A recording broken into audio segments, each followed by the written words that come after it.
All right, guys, welcome back today. So on this 2009 Civic today, we're going to be swapping out the cabin air filter. So basically, if you go on Amazon, you buy a filter for $8 instead of paying the dealership $75 to swap this out. It'll take all but a minute to swap this filter out. Simply go in your glove box, open it up. To release the door for the glove box, simply pull the two sides in. Boom, it releases. Then for the door for the filter, there'll be two tabs, one on each side. Simply pull it towards each other and you can slide the filter out. And there's your old filter, as you can see, pretty dirty.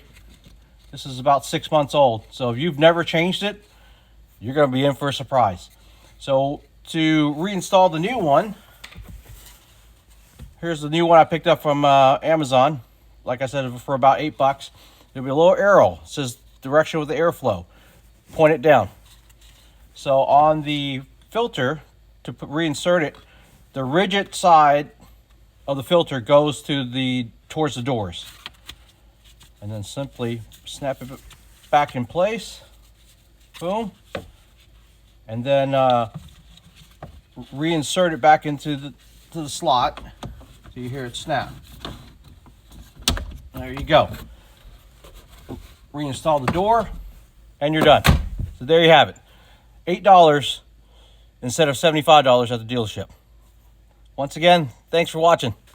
We'll see you on the next one.